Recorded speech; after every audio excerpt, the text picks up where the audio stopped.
Group 1 aspirants కోసం టీసాట్ నిర్వహిస్తున్నటువంటి కార్యక్రమానికి స్వాగతం. ఈ వీడియోలో మనం కంప్యూటర్స్‌కు సంబంధించినటువంటి జనరేషన్స్, అదేవిధంగా భారతదేశ వ్యాప్తంగా ఇంటర్నెట్ సౌకర్యాలను మరింత బలోపేతంగా కల్పించాలనేటటువంటి సదుద్దేశంతో నేషనల్ బ్రాడ్‌బ్యాండ్ మిషన్‌ని ఏర్పాటు చేయడం జరిగింది. మరి దానికి సంబంధించినటువంటి అంశాలు తెలుసుకునే ప్రయత్నం చేద్దాం. కంప్యూటర్ల జనరేషన్స్‌కి సంబంధించి చూస్తే తరాల వారీగా కంప్యూటర్లలో వచ్చిన మార్పుల గురించి వ్రాయండి అని కానీ, లేదా కంప్యూటర్ జనరేషన్స్ గురించి రాయండి అనే ఓరియంటేషన్‌లో క్వెషన్ అడిగేందుకు అవకాశం ఉంది. దీంట్లో ప్రధానంగా చూస్తే దాంట్లో వాడినటువంటి కాంపోనెంట్స్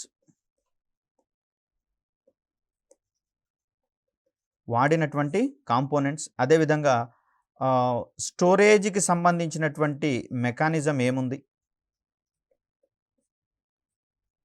అదేవిధంగా ప్రోగ్రామింగ్ లాంగ్వేజ్‌కి సంబంధించినటువంటి సమాచారాన్ని మనం ఇక్కడ పొందుపరిస్తే సరిపోతుంది.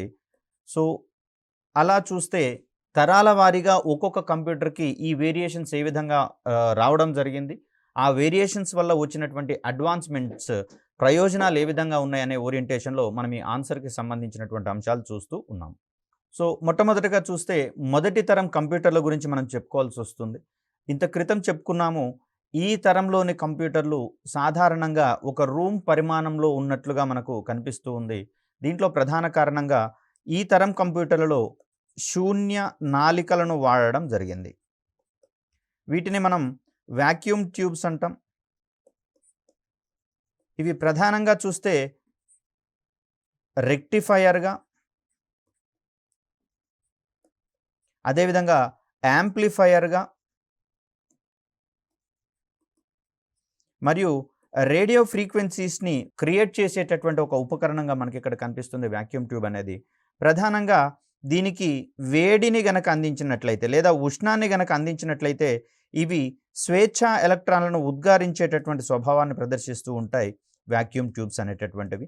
ఇవి ప్రధానంగా 2 ఎలక్ట్రోడ్స్‌ని కలిగి ఉన్నటువంటి ఒక గాజు నాళంగా కనిపిస్తూ ఉంటుంది. ఈ గాజు నాళంలో ఆ 2 ఎలక్ట్రోడ్ల మధ్య శూన్యాన్ని ఏర్పాటు చేస్తారు. అంటే అందులో ఉండేటటువంటి వాయువులన్నింటినీ తోడివేయడం ద్వారా శూన్యాన్ని కల్పించి అక్కడ ఉన్నటువంటి ఆ శూన్య నాళికకు మనం హీట్‌ని, ఉష్ణాన్ని గనక అందించినట్లయితే స్వేచ్ఛ ఎలక్ట్రాన్స్ అనేవి మనకు అది ఎమిట్ చేసేటటువంటి పరిస్థితి కనిపిస్తుంది. కనుకనే దీన్ని మనము థర్మియానిక్ వాల్వ్స్ అంటాం. థర్మియానిక్ వాల్వ్స్ లేదా ట్యూబ్స్ అనేటటువంటి పేరుతో చూస్తాం. ఈ రకమైనటువంటి ప్రక్రియను మనము థర్మియానిక్ ఎమిషన్, ఉష్ణ ఉద్గారం అనేటటువంటి ప్రక్రియగా చెప్తాం. దీన్ని జాన్ ఆంబ్రోస్ ఫ్లెమింగ్ అనేటటువంటి శాస్త్రవేత్త ఆవిష్కరించడం అనేది జరిగింది. తద్వారా కమ్యూనికేషన్స్ రంగంలో గణనీయమైనటువంటి మార్పులు రావడం అనేది జరిగింది. ప్రధానంగా చూస్తే వాక్యూమ్ ట్యూబ్స్‌కి వీటి యొక్క జీవితకాలం తక్కువగా ఉంటుంది. తద్వారా ఎప్పుడైతే ఇవి ఫెయిల్ అవుతాయో ఇమ్మీడియట్‌గా వాటిని రీప్లేస్ చేసినప్పుడు మాత్రమే ఆ సిస్టమ్ అనేది మరింత ముందుకి పనిచేసేటటువంటి క్రమాన్ని మనం ఇక్కడ గమనించవచ్చు. అదేవిధంగా చూస్తే శూన్య నాళికలను అధిక మొత్తంలో ఉపయోగించాల్సి రావడం వల్ల ఒక కంప్యూటర్ యొక్క పరిమాణం అనేది గది పరిమాణాన్ని మించిపోయినట్లుగా మనకి ఇక్కడ కనిపిస్తూ ఉంది.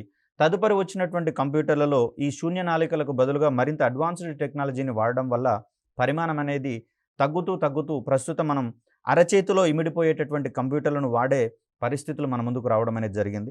ముఖ్యంగా చూస్తే ఈ మొదటి తరం కంప్యూటర్లు 1940 నుంచి 1956 మధ్య తయారైనట్లుగా ఇక్కడ ఈ కాలంలో ఉన్నటువంటి కంప్యూటర్లలో మనం ప్రధానంగా శూన్య నాళికలు వాడాం కాబట్టి ఈ రకమైనటువంటి అమరిక ఉన్నటువంటి ఈ కంప్యూటర్లను మనం మొదటి తరం కంప్యూటర్లుగా చెప్తాం.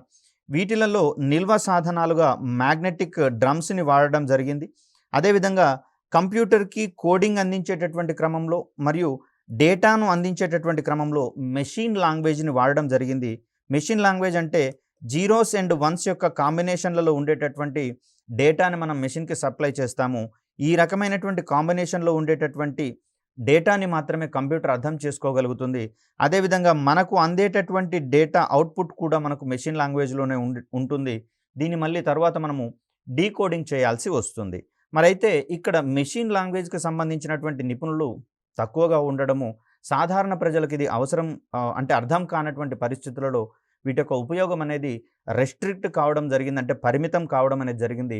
కేవలము మెషిన్ లాంగ్వేజ్ మీద పరిజ్ఞానం ఉన్నటువంటి వ్యక్తులు మాత్రమే ఈ తరం కంప్యూటర్లను వినియోగించినట్లుగా మనం ఇక్కడ అర్థం చేసుకోవాల్సి వస్తుంది.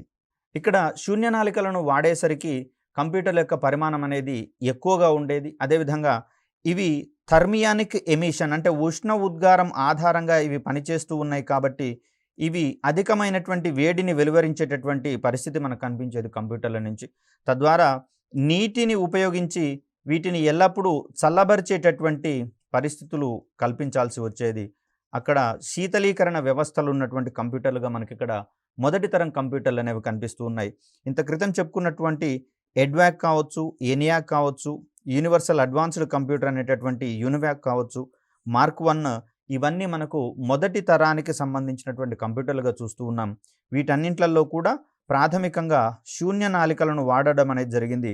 శూన్యనాళికల యొక్క వినియోగం అప్పట్లో పెరిగినటువంటి దృష్ట్యా ఇక్కడ డిజిటల్ కమ్యూనికేషన్స్లో, టెలికమ్యూనికేషన్స్లో గణనీయమైనటువంటి మార్పులు వచ్చినట్లుగా మనకు కనిపిస్తూ ఉంది. అదేవిధంగా రెండవ తరం కంప్యూటర్లను కనుక పరిశీలిస్తే అంతక్రితం ఉన్నటువంటి తరంలో శూన్యనాళికలను మనం అధికంగా వినియోగించడం అనేది జరిగింది. వీటి ద్వారా మనకు కంప్యూటర్ యొక్క పరిమాణం పెరిగిందని చెప్పేసి అనుకున్నాం. ఎప్పుడైతే శూన్యనాళికల స్థానాన్ని ట్రాన్సిస్టర్స్ అనేటటువంటివి రీప్లేస్ చేయడం జరిగిందో అప్పుడు రెండవ తరం కంప్యూటర్లు రూపొందినట్లుగా మనం భావించాల్సి వస్తుంది. ట్రాన్సిస్టర్ల వినియోగంతో కంప్యూటర్ల యొక్క పరిమాణం తగ్గింది. అదేవిధంగా ప్రాసెసింగ్ సామర్థ్యం పెరిగిందండి. ప్రాసెసింగ్ సామర్థ్యం పెరిగింది. అదేవిధంగా వీటి యొక్క లైఫ్ టైం ఎక్కువ కాబట్టి నిరంతరం పనిచేయగలిగేటటువంటి అవకాశం మనకి ఇక్కడ రెండవ తరం కంప్యూటర్ల ద్వారా లభించడం జరిగింది ట్రాన్సిస్టర్ల వాడకం తోటి. ఇక్కడ విలియం షాక్లే అనేటటువంటి శాస్త్రవేత్తలు ఈ ట్రాన్సిస్టర్లను తయారు చేయడంలో కీలకమైనటువంటి పాత్రను పోషించడం జరిగింది. మనకు పి రకం అర్ధవాహకాలు, ఎన్ రకం అర్ధవాహకాలు అనే విషయం తెలిసే ఉంటుంది. సో రెండు అర్ధవాహకాలను ఒకదానితో ఒకటి అనుసంధానించినప్పుడు ఇవి డయోడ్ అనేటటువంటి నిర్మాణాలను తయారవుతాయి. అదేవిధంగా చూస్తే రెండు ఒకటే రకం ఉన్నటువంటి అర్ధవాహకాల మధ్యలో పరస్పరం వ్యతిరేకమైనటువంటి అర్ధవాహకాన్ని జోడించడం ద్వారా ట్రాన్సిస్టర్లను రూపొందించేటటువంటి క్రమాన్ని మనం ఇక్కడ చూస్తాం. ఎలక్ట్రానిక్స్ రంగంలో, కమ్యూనికేషన్స్ రంగంలో ట్రాన్సిస్టర్ల రాకతో గణనీయమైనటువంటి మార్పులు రావడం అనేది జరిగింది. సిమిలర్ కైండ్ ఆఫ్ ఆపరేషన్స్ ఉండడం, అదేవిధంగా ప్రాసెసింగ్ సామర్థ్యం మరింతగా ఉంటుండడం వల్ల ఇటువంటి ట్రాన్సిస్టర్ల యొక్క వాడకం కంప్యూటర్ ఇండస్ట్రీలో పెరిగిపోవడం అనేది జరిగింది. ఇక్కడ అర్ధవాహకాలు ప్రధానంగా చూస్తే మనకు సిలికాన్, జర్మేనియం వంటివి అర్ధవాహకాలుగా కనిపిస్తూ ఉన్నాయి. ఎలక్ట్రానిక్స్ పరిశ్రమలో అత్యధికంగా వినియోగించేటటువంటి లోహాలుగా మనకి ఇక్కడ ఈ అర్ధవాహకాలు అనేవి కనిపిస్తూ ఉన్నాయి. వీటితో తయారైనటువంటి ట్రాన్సిస్టర్ల వాడకంతో రెండవ తరం కంప్యూటర్లు వెలుగులోనికి రావడం అనేది జరిగింది. మ్యాగ్నెటిక్ కోర్ సాంకేతికతను స్టోరేజీ కోసం వినియోగించడం అనేది జరిగింది. స్టోరేజీలో మనము కంప్యూటర్కి అందించేటటువంటి డేటాను కావచ్చు, అదేవిధంగా ప్రోగ్రామ్స్ని కావచ్చు, అదేవిధంగా అవుట్పుట్స్ని సైతం ఇక్కడ మనం స్టోర్ చేసుకోవాల్సి వస్తుంది భవిష్యత్ అవసరాల కోసం. కాబట్టి ఇక్కడ మనము ఇంటర్నల్గా మ్యాగ్నెటిక్ కోర్ టెక్నాలజీని మనము స్టోరేజ్ కోసం వాడడం అనేది జరిగింది. అదేవిధంగా మొదటి జనరేషన్లో వాడినటువంటి మెషిన్ లాంగ్వేజ్కి ప్రత్యామ్నాయంగా అసెంబ్లీ లాంగ్వేజ్ మరియు హై లెవెల్ లాంగ్వేజెస్ అనేవి రావడం జరిగింది. దీంట్లో ప్రధానంగా చూస్తే కొన్ని రకాలైనటువంటి కోడ్స్ని అందించడం అనేది జరుగుతుంది. ఈ కోడ్స్ తర్వాత మెషిన్ లాంగ్వేజ్లోకి ట్రాన్స్లేట్ లేదా కన్వర్ట్ చేయడం అనేది జరుగుతుంది. తద్వారా యూజర్ ఫ్రెండ్లీ ఆపరేటింగ్ సిస్టమ్స్ లేదా ప్రోగ్రామ్స్ని రూపొందించేటటువంటి క్రమంలో అసెంబ్లీ లాంగ్వేజ్, హై లెవెల్ లాంగ్వేజ్లు అనేవి క్రియాశీలమైనటువంటి పాత్ర పోషిస్తాయి. కాకపోతే అసెంబ్లీ లాంగ్వేజ్ని డైరెక్ట్గా కంప్యూటర్ అర్థం చేసుకునేటటువంటి సామర్థ్యం ఉండదు. తిరిగి వాటిని మెషిన్ లాంగ్వేజ్లోకి కన్వర్ట్ చేసి కంప్యూటర్కి అందించాల్సి ఉంటుంది. సో దానికోసం ఒక ప్రత్యేకమైనటువంటి వ్యవస్థ మనకు కంప్యూటర్లో ఉంటుంది. తద్వారా వచ్చినటువంటి అవుట్పుట్ కూడా మెషిన్ లాంగ్వేజ్ నుంచి ఆటోమేటిక్గా మనకు అర్థమయ్యేటటువంటి భాషలోకి మార్చిన తర్వాతనే రెండవ తరం కంప్యూటర్ల నుంచి మనకు అందించడం అనేది జరుగుతూ ఉంది. సో దట్ రెండవ తరం కంప్యూటర్లలో అత్యధికంగా వినియోగించినటువంటి లాంగ్వేజెస్గా మనకి ఇక్కడ అసెంబ్లీ లాంగ్వేజ్ మరియు హై లెవెల్ లాంగ్వేజెస్ అనేవి కనిపిస్తూ ఉన్నాయి. సో ఇక్కడ సెకండ్ జనరేషన్ కంప్యూటర్స్లో వచ్చినటువంటి అడ్వాన్స్మెంట్స్ ఏమున్నాయి అనేది చూస్తే మొదటి తరంతో పోలిస్తే పరిమాణం తగ్గింది. అదేవిధంగా ప్రాసెసింగ్ సామర్థ్యం అనేది ట్రాన్సిస్టర్ల వాడకంతో గణనీయంగా పెరిగినట్లుగా మనకి ఇక్కడ కనిపిస్తుంది. శూన్యనాళికలను ట్రాన్సిస్టర్లు భర్తీ చేయడంతో ఉష్ణం వెలువడడం తగ్గి నిర్వహణ సైతం సులభమైంది. అంత క్రితమైతే ఏ శూన్యనాళిక దాని యొక్క లైఫ్ టైం ముగిసిపోయి ఫెయిల్ అవుతుందో తెలియని పరిస్థితి. తద్వారా నిరంతరం ఒకరు అక్కడ అందుబాటులో ఉండి వాటిని రీప్లేస్ చేయడానికి నియుక్తులు కావాల్సి వచ్చేది. సో దట్ ట్రాన్సిస్టర్ల యొక్క రాకతో అటువంటి ఇబ్బందులనేవి తొలగించడం అనేది జరిగింది. మరియు ఉష్ణం కూడా వెలువడడం అనేది తగ్గింది కాబట్టి అక్కడ శీతలీకరణ వ్యవస్థల యొక్క అవసరం కూడా తగ్గిపోయింది. తద్వారా మెయింటెనెన్స్ అనేది సెకండ్ జనరేషన్ నుంచి సులభమైనట్లుగా మనకిక్కడ గమనిస్తూ ఉన్నాం. దీంతో పాటుగా వచ్చినటువంటి మరొక అడ్వాన్స్‌మెంట్ ఏంటంటే మల్టీ టాస్కింగ్స్ అనేవి మనకు అందుబాటులోకి రావడం అనేది జరిగింది. అంటే ఏకకాలంలో విభిన్నమైనటువంటి కార్యక్రమాలను నిర్వర్తించుకునేటటువంటి సౌలభ్యం కంప్యూటర్ల ద్వారా రావడం అనేది జరిగింది. సెకండ్ జనరేషన్ కంప్యూటర్‌కి సంబంధించినటువంటి ఉదాహరణ గమనిస్తే ఐబీఎం వారు రూపొందించినటువంటి ఐబీఎం 1401 కంప్యూటర్లు ఇవి రెండవ తరం కంప్యూటర్లకు ఉదాహరణలుగా మనం ఇక్కడ చెప్పుకుంటూ ఉంటాం. అదేవిధంగా చూస్తే మూడవ తరం కంప్యూటర్లకు సంబంధించినటువంటి అంశాలు తెలుసుకునే ప్రయత్నం చేద్దాం. ఇవి 1964 నుంచి 1971 మధ్యలో రూపొందించినటువంటి కంప్యూటర్లుగా మనం చూస్తూ ఉన్నాం. అయితే దీంట్లో ట్రాన్సిస్టర్లకు బదులుగా IC that means integrated circuits అంటాం. ఇంటిగ్రేటెడ్ సర్క్యూట్స్ వీటినే మనము సమీకృత వలయాలు అనే పేరుతో పిలుస్తూ ఉంటాం. ఇవి ట్రాన్సిస్టర్లను మించినటువంటి ప్రాసెసింగ్ సామర్థ్యాన్ని, పనితీరును ప్రదర్శించేటటువంటి క్రమంలో ఎప్పుడైతే ట్రాన్సిస్టర్ల స్థానాన్ని ఐసీస్ ఇంటిగ్రేటెడ్ సర్క్యూట్స్ రీప్లేస్ చేశాయో అప్పుడు కంప్యూటర్ల యొక్క జనరేషన్లో మూడవ తరం ప్రారంభమైనట్లుగా మనం భావించాల్సి వస్తుంది. మూడవ తరం కంప్యూటర్లలో ట్రాన్సిస్టర్ల స్థానాన్ని ఇంటిగ్రేటెడ్ సర్క్యూట్స్ ఆక్రమించడం అనేది జరిగింది. ఫలితంగా తక్కువ శక్తిని వినియోగించి పనిచేయగల, అదేవిధంగా చూస్తే డేటాబేస్ మేనేజ్మెంట్ సిస్టంలో వినియోగించబడేటటువంటి కంప్యూటర్లు మనకి ఇక్కడ అభివృద్ధి పరచడం అనేది జరిగింది. అంటే ట్రాన్సిస్టర్లతో కంపేర్ చేసినా కూడా సిస్టమ్స్ ఇక్కడ థర్డ్ జనరేషన్ సిస్టమ్స్ అనేవి తక్కువ శక్తిని మాత్రమే వినియోగించుకుంటూ పనిచేసేటటువంటి సామర్థ్యాన్ని కనబరిచేవి. తద్వారా శక్తి వనరుల మీద ఉండేటటువంటి డిమాండ్ కూడా అక్కడ తగ్గించబడినట్లుగా మనం గమనించవచ్చు. అదేవిధంగా వీటి యొక్క ఉపయోగాలకు సంబంధించి చూస్తే ఆర్‌డిబిఎంఎస్ లేదా దీన్నే మనము తొలినాళ్ళలో డిబిఎంఎస్ అనేవాళ్ళము. అంటే ఇది ఒక సంస్థకు సంబంధించినటువంటి కార్యకలాపాలను రికార్డుల రూపంలో భద్రపరిచేటటువంటి ఒక వ్యవస్థగా మనకి ఇక్కడ కనిపిస్తూ ఉంది. రికార్డ్ అంటే ఒక వ్యక్తికి సంబంధించినటువంటి సమాచారము ఒక వరుస క్రమంలో అమర్చేటటువంటి ఒక క్రమంగా మనం ఇక్కడ చూస్తూ ఉంటాం. ఇలాంటి మల్టిపుల్ రికార్డ్స్‌ని తీసుకొని వచ్చి అక్కడ డెసిషన్ మేకింగ్‌లో కొన్ని కోడింగ్స్ ద్వారా, స్పెషల్ కోడింగ్స్ ద్వారా మనకు అవసరమైనటువంటి అవుట్‌పుట్‌ని వితిన్ షార్ట్ స్పాన్ ఆఫ్ టైమ్‌లో పొందేటటువంటి వీలుంటుంది. ఫర్ సపోజ్ ఒక బ్యాంకింగ్ రంగంలో చూస్తే అక్కడ రోజువారీ కార్యకలాపాలలో ఒక 10 లక్షల కంటే అధికమైనటువంటి విలువ గల ట్రాన్సాక్షన్స్ చేసినటువంటి వ్యక్తుల జాబితాని కనుక తీసుకోవాలంటే మాన్యువల్‌గా చెక్ చేయడానికి ఎక్కువ సమయం పట్టేది. అదే డేటాబేస్ మేనేజ్మెంట్ సిస్టమ్ వంటి ఇటువంటి వ్యవస్థల ద్వారా అయితే చాలా తక్కువ సమయంలోనే సంబంధిత సమాచారాన్ని మనం పొందేందుకు వీలుంటుంది. తద్వారా అక్కడ ట్రాన్సాక్షన్స్‌లో వ్యాలిడ్ ట్రాన్సాక్షన్స్ ఏంటి, మోసపూరితమైనటువంటి ట్రాన్సాక్షన్స్ ఏంటనే అంశాలను మనం క్షుణ్ణంగా పరిశీలించేందుకు అవకాశం ఉంటుంది. సో అలాంటి వెసులుబాటు మనకు మూడవ తరం కంప్యూటర్ల నుంచి వచ్చినట్లుగా మనం ఇక్కడ గమనించాలి.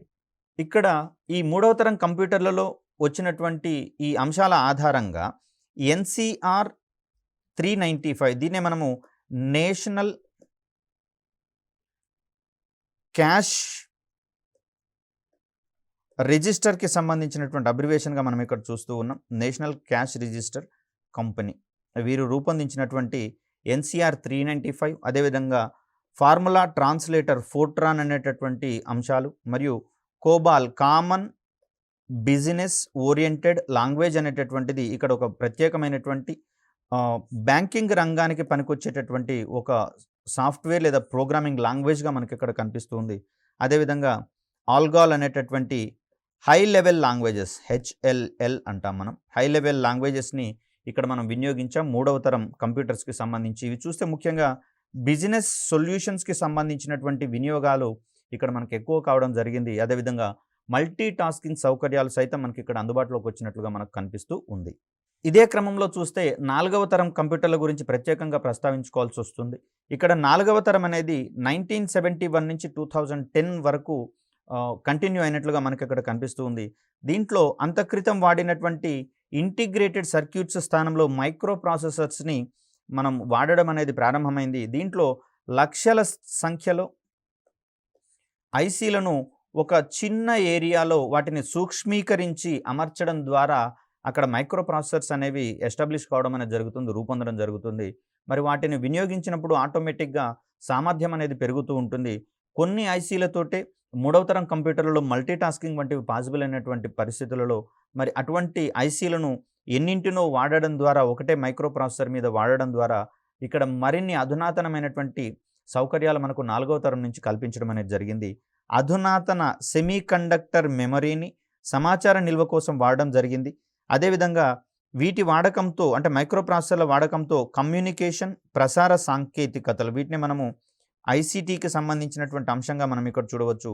సో, ఈ మైక్రో ప్రాసెసర్ల సహాయంతో ఈ రంగం అనేది కొత్త పుంతలు తొక్కడం అనేది జరిగింది. అదేవిధంగా చూస్తే గ్రాఫికల్ యూజర్ ఇంటర్ఫేస్ అంటాం, జీయూఐ అంటే. గ్రాఫికల్ యూజర్ ఇంటర్ఫేస్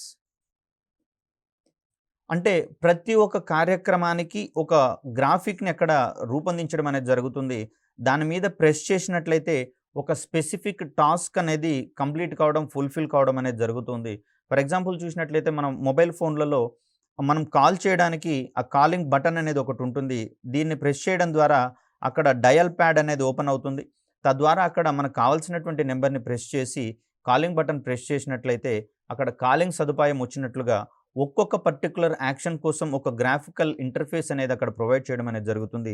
సో, అలాంటి జీయూఐస్ అనేటటువంటివి మనకు నాలుగవ తరం కంప్యూటర్ల నుంచి పెరిగినట్లుగా మనం ఇక్కడ గమనించవచ్చు.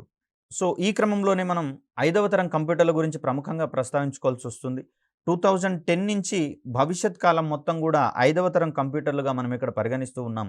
ప్రస్తుతం మనం వాడుతున్నటువంటి కంప్యూటర్లన్నీ కూడా మనకు ఐదవ తరం కంప్యూటర్లకు సంబంధించినటువంటి ఉదాహరణలుగా మనం చూస్తూ ఉన్నాం.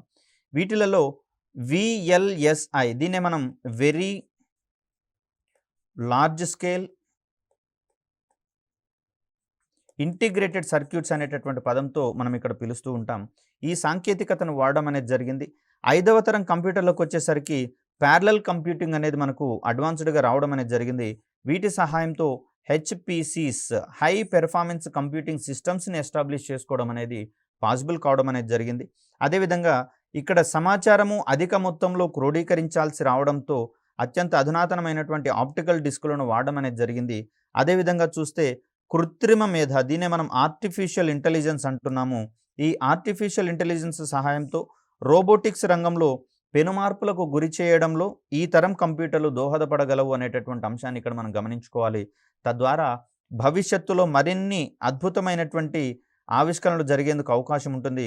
ఫర్ ఎగ్జాంపుల్స్ చూస్తే రోబోటిక్స్‌ని ఆటోమేషన్స్‌తో గనక లేదా ఆర్టిఫిషియల్ ఇంటెలిజెన్స్‌తో గనక మనము మిక్స్ చేసినట్లయితే, కలిసి గనక వినియోగించగలిగినట్లయితే మానవులకు ప్రత్యామ్నాయంగా అనేకమైనటువంటి రంగాలలో రోబోటిక్స్‌ని వాడేటందుకు అవకాశం అనేది దొరుకుతుంది. తద్వారా రోబోలు తమంతట తామే అక్కడ ఉన్నటువంటి పరిస్థితులను బేరీజు వేసుకుంటూ మానవుల మాదిరిగానే స్వయంగా ఆలోచిస్తూ విషయాలను గ్రహిస్తూ పనిచేసేటటువంటి క్యాపబిలిటీని ప్రదర్శించేందుకు వీలుంటుంది.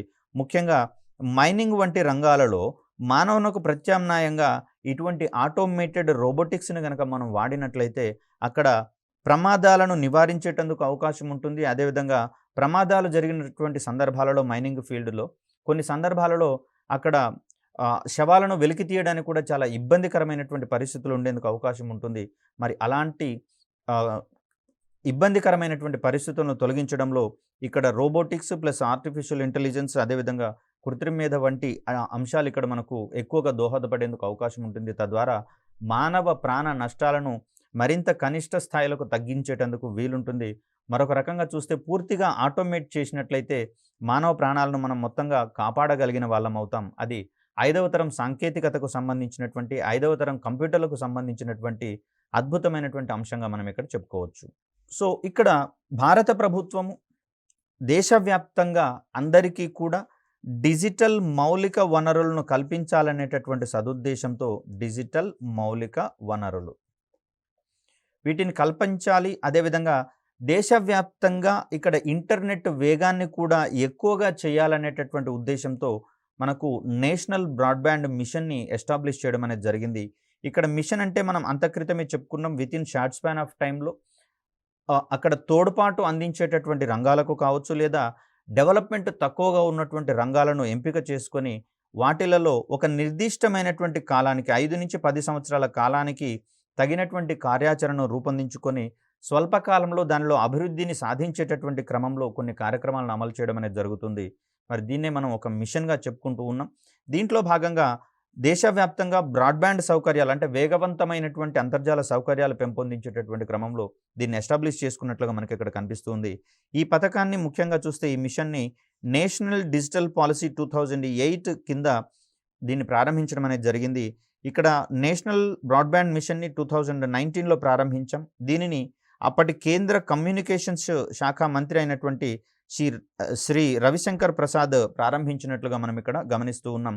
నేషనల్ బ్రాడ్‌బ్యాండ్ మిషన్ ద్వారా దేశవ్యాప్తంగా అద్భుతమైనటువంటి ప్రగతిని పెంపొందించడం అనేది జరిగింది. ముఖ్యంగా చూస్తే ఇది దేశవ్యాప్తంగా ఉన్నటువంటి డిజిటల్ డివైడ్ అంటే డిజిటల్ వనరులను వినియోగించే వారికి, వినియోగించని వారికి మధ్యలో ఉండేటటువంటి ఆ వ్యత్యాసాన్ని తగ్గించేటటువంటి క్రమంలో నేషనల్ బ్రాడ్‌బ్యాండ్ మిషన్ అనేది చాలా కీలకమైనటువంటి పాత్ర పోషించడం జరిగింది. ఇక్కడ ఈ నేషనల్ బ్రాడ్‌బ్యాండ్ మిషన్ అనేది డిజిటల్ కమ్యూనికేషన్‌లో ఫాస్ట్ ట్రాక్ పెరుగుదలను అందించే ప్రయత్నం చేస్తుంది. దట్ మీన్స్ ఇక్కడ దేశవ్యాప్తంగా మెరుగైనటువంటి బ్రాడ్‌బ్యాండ్ మౌలిక సదుపాయాలు కల్పించేటటువంటి క్రమంలో అక్కడ డిజిటల్ కమ్యూనికేషన్ యొక్క వినియోగం అనేది కూడా గణనీయంగా పెరుగుతుంది. కాబట్టి తద్వారా అక్కడ డిజిటల్ కమ్యూనికేషన్ రంగం అనేది వేగవంతమైనటువంటి అభివృద్ధిని నమోదు చేసేందుకు ఎక్కువ అవకాశాలనేవి ఉంటాయి. అదేవిధంగా చూస్తే డిజిటల్ కమ్యూనికేషన్ సెక్టార్‌లో మౌలిక వస్తువులు ఇన్‌ఫ్రాస్ట్రక్చర్ పెరిగేటటువంటి క్రమంలో ఉపాధి అవకాశాలు కూడా పెరిగేందుకు ఎక్కువ ఛాన్సెస్ అనేవి ఉండడం జరుగుతుంది. అదేవిధంగా చూస్తే ఇది డిజిటల్ ఇంక్లూజన్ మరియు డిజిటల్ సాధికారతను అందించే ప్రయత్నం చేస్తుంది. డిజిటల్ ఇంక్లూజన్ అంటే మరిన్ని వర్గాల వారు, మరిన్ని ప్రాంతాల వారు ఇక్కడ డిజిటల్ వనరులను ఉపయోగించేటటువంటి క్రమంలో డిజిటల్ కమ్యూనికేషన్ పరిధిలోకి రావడం జరుగుతుంది. దాన్నే మనం డిజిటల్ ఇంక్లూజన్‌కి సంబంధించినటువంటి అంశంగా చూస్తాం. అదేవిధంగా అలా వారు డిజిటల్ వనరుల వినియోగం పరిధిలోకి వచ్చేటటువంటి క్రమంలో డిజిటల్ సాధికారత, డిజిటల్ ఎంపవర్మెంట్ అనేది వారికి లభించడం జరుగుతూ ఉంది.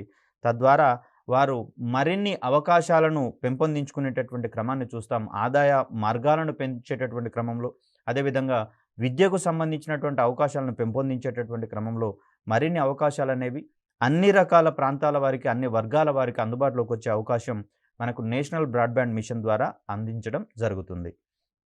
అదేవిధంగా చూస్తే ఈ మిషన్ అన్ని వర్గాల వారికి చవకైన బ్రాడ్‌బ్యాండ్ యాక్సెస్‌ను అందించడం అనేది జరుగుతూ ఉంది.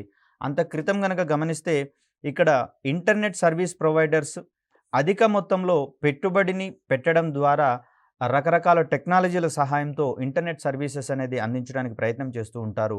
ఇది కేవలం పట్టణ ప్రాంతాలకు మాత్రమే పరిమితం కాగా ఇక్కడ మారుమూల ప్రాంతాల వారికి మరియు గ్రామీణ ప్రాంతాల వారికి ఇటువంటి సౌకర్యాలు నేటికి కూడా కొంచెం తక్కువ మొత్తంలో లభ్యమవుతున్నటువంటి పరిస్థితులలో మరి ఇక్కడ నేషనల్ బ్రాడ్‌బ్యాండ్ మిషన్‌ని గనక అందుబాటులోకి తీసుకొని వచ్చినట్లయితే అక్కడ అన్ని ప్రాంతాలకు కూడా ఇటువంటి ఓఎఫ్‌సి కేబుల్స్ ద్వారా మనము ఇంటర్నెట్ సర్వీసెస్‌ని కల్పించే క్రమాన్ని మనం ఇక్కడ చూస్తూ ఉంటాం.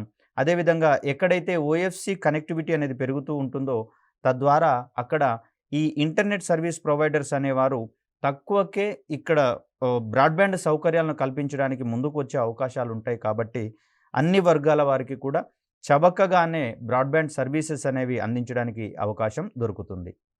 ఈ మిషన్‌ని ప్రారంభించడంలో ప్రధాన ఉద్దేశ్యం ఏంటి అంటే జాతీయ బ్రాడ్‌బ్యాండ్ మిషన్‌లో భాగంగా 2022 నాటికి అన్ని గ్రామాలకు ఇంటర్నెట్ కనెక్షన్‌ని అందించాలని ఈ మిషన్ లక్ష్యంగా నిర్దేశించుకోవడం జరిగింది. అందుకోసమే ఇటీవల కాలంలో తెలంగాణ ప్రభుత్వాన్ని కూడా గమనిస్తే మిషన్ భగీరథకు సంబంధించి ఈ ప్రాజెక్టుకి అనుబంధంగా ఇంటింటికి బ్రాడ్‌బ్యాండ్ అనేటటువంటి అంశంలో భాగంగా ఓఎఫ్‌సి కేబుల్స్‌ని అందించడం అనేది జరుగుతూ ఉంది.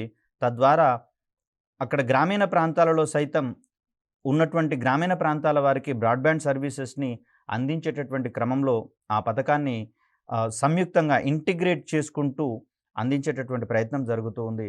సో దీన్ని ప్రధానంగా చూస్తే మనము 2022 నాటికి అన్ని గ్రామాలకు ఇంటర్నెట్ కనెక్షన్ అందించడం అనేది నేషనల్ బ్రాడ్‌బ్యాండ్ మిషన్ యొక్క ప్రధాన లక్ష్యంగా మనం ఇక్కడ గమనించవచ్చు. అదేవిధంగా చూస్తే నేషనల్ బ్రాడ్‌బ్యాండ్ మిషన్ దేశంలోని డిజిటల్ విభజనను దీన్ని మనము డిజిటల్ డివైడ్‌గా చెప్తూ ఉన్నాం. అంటే డిజిటల్ వనరులను వినియోగించుకునే వారికి, వినియోగించని వారికి మధ్యలో ఉండేటటువంటి ఆ వ్యత్యాసాన్ని గణనీయంగా తగ్గించడం అనేది గమనిస్తూ ఉన్నాం. అదేవిధంగా డిజిటల్ కమ్యూనికేషన్స్ యొక్క ఇన్‌ఫ్రాస్ట్రక్చర్ యొక్క వేగవంతమైనటువంటి వృద్ధిని పరిశీలించడం. దీంట్లో భాగంగా ఓఎఫ్‌సి కేబుల్స్ వేయడం గానివ్వండి, అదేవిధంగా మొబైల్ టవర్స్‌ని ఇంక్రీజ్ చేయడం అనేటటువంటిది, మరియు టవర్స్‌కి సంబంధించినటువంటి టెక్నాలజీని అప్‌గ్రేడ్ చేయడం అనేటటువంటి అంశాలు ఇక్కడ మనం కీలకంగా చూస్తాం. మరొక రకంగా చూస్తే డిజిటల్ సాధికారతను, డిజిటల్ ఎంపవర్‌మెంట్‌ను సులభతరం చేయడం, మరియు అందరికీ బ్రాడ్‌బ్యాండ్‌ను చవకైన సార్వత్రిక ప్రాప్యతను అందించడం కూడా యూనివర్సల్‌గా అందించాలనేటటువంటి అంశాలను ఇక్కడ ఎన్‌బీఎం యొక్క లక్ష్యాలుగా నిర్దేశించుకోవడం అనేది జరిగింది. మరి ఈ కార్యక్రమాలన్నింటినీ అమలు చేయడం కోసం డిసెంబర్ 2022 కల్లా భారత ప్రభుత్వం టెలికమ్యూనికేషన్ టెక్నాలజీస్ మరియు మౌలిక సదుపాయాలను బలోపేతం చేయడం అనేది ప్రధానమైనటువంటి లక్ష్యంగా పెట్టుకోవడం జరిగింది. అంత క్రితం ఉన్నటువంటి వ్యవస్థలను అదనంగా మరిన్ని వ్యవస్థలను ఎస్టాబ్లిష్ చేయడం కావచ్చు, అదేవిధంగా సాంకేతికతను మరింత అడ్వాన్స్డ్ సాంకేతికతను అడాప్ట్ చేసుకోవడం అనేటటువంటిది, ఉన్నటువంటి వనరులను అప్‌గ్రేడ్ చేయడం అనేటటువంటిది ఇక్కడ మనకు ప్రధానంగా కనిపిస్తూ ఉంది. అదేవిధంగా ఈ మిషన్‌లో భాగంగా 3 మిలియన్ కిలోమీటర్ల మేరకు కొత్తగా ఆప్టికల్ ఫైబర్ కేబుల్ వేయడం అనేది ప్రధానంగా మనకి ఇక్కడ కనిపిస్తుంది. ఇటీవలి కాలంలో నాణ్యమైనటువంటి బ్రాడ్‌బ్యాండ్ సౌకర్యాలు కల్పించేటటువంటి క్రమంలో ఓఎఫ్‌సి కేబుల్స్‌ని అధికంగా ఎస్టాబ్లిష్ చేయడం అనేది జరుగుతుంది. గతంలో అయితే టెలిఫోన్ వైర్స్ ద్వారా మనము నెట్ సౌకర్యాలను అందించాల్సి వచ్చేది.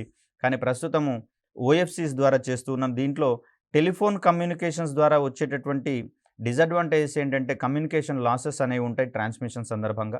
అదేవిధంగా ఇతర సౌకర్యాల యొక్క డిజిటల్ వనరుల యొక్క ఇంటర్ఫియరెన్స్ అనేది అక్కడ ఉంటుంది. కానీ ఓఎఫ్‌సిస్ ద్వారా అటువంటి ప్రాబ్లమ్స్ అన్నీ రెక్టిఫై కాగలుగుతాయి. కాబట్టి మారుమూల ప్రాంతాల వారికి సైతము నాణ్యమైనటువంటి సర్వీసెస్ అందించేందుకు అవకాశం ఉంటుంది.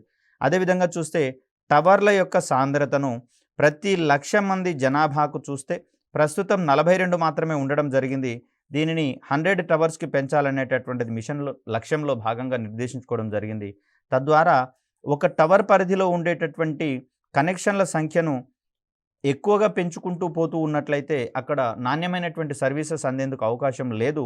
దీనికి ప్రత్యామ్నాయంగా 42 టవర్స్ నుంచి 100 టవర్స్‌కి గనక మనం పెంచినట్లయితే అక్కడ నాణ్యమైనటువంటి సర్వీసెస్, మొబైల్ కమ్యూనికేషన్ సర్వీసెస్ కావచ్చు, ఇంటర్నెట్‌కి సంబంధించినటువంటి సర్వీసెస్ కావచ్చు అందించేందుకు అవకాశం ఉంటుంది.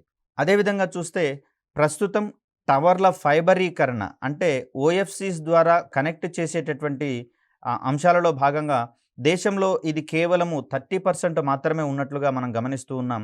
ఇటువంటి టవర్ల యొక్క ఫైబరీకరణ అనేది 70% పెంచాలనేది మిషన్ లక్ష్యాలలో భాగంగా ఉంచుకోవడం జరిగింది.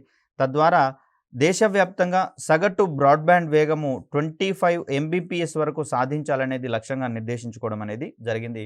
ప్రధానంగా కొన్ని రకాలైనటువంటి సర్వీసెస్ కోసము మనము నాణ్యమైనటువంటి బ్రాడ్‌బ్యాండ్ సౌకర్యాలు ఉండాల్సి వస్తుంది.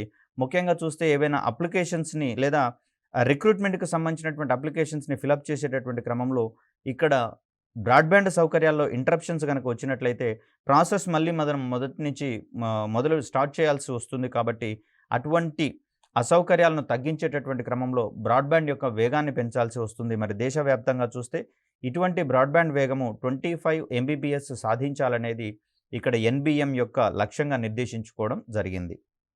మరి దీనికి సంబంధించినటువంటి ఫండింగ్ ఏ విధంగా ఉండాలనేటటువంటి దాన్ని గమనిస్తే ఈ మిషన్‌కి అవసరమైనటువంటి ఫండింగ్‌లో దాదాపు 10% నిధులను యూనివర్సల్ ఆబ్లిగేషన్ ఫండ్ నుంచి కేటాయించడం జరుగుతుంది. మరి ఈ యూనివర్సల్ ఆబ్లిగేషన్ ఫండ్‌ని ఏ విధంగా ఎస్టాబ్లిష్ చేశారు అంటే ఈ యూనివర్సల్ సర్వీస్ లెవీ అనేది మనకు మొబైల్ సర్వీసెస్ అందించేటటువంటి వారికి వచ్చేటటువంటి యాన్యువల్ గ్రాస్ రిటర్న్స్ వీటి మీద 5% వీటిని లెవీగా వాటి మీద పొందుపరచడం ద్వారా 5% లెవీని ఇక్కడ మనం ఫండింగ్‌లో భాగంగా తీసుకుంటాం.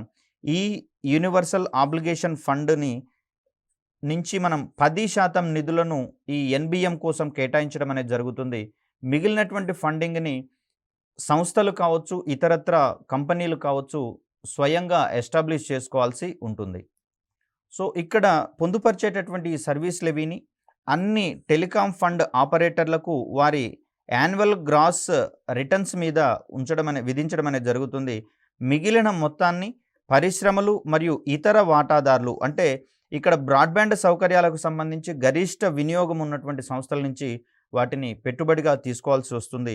ఈ మిషన్ కింద వివిధ వాటాదారుల నుంచి సుమారుగా 7,00,000 కోట్ల రూపాయల పెట్టుబడులను ఆకర్షిస్తుందని అంచనా వేయడం అనేది జరిగింది.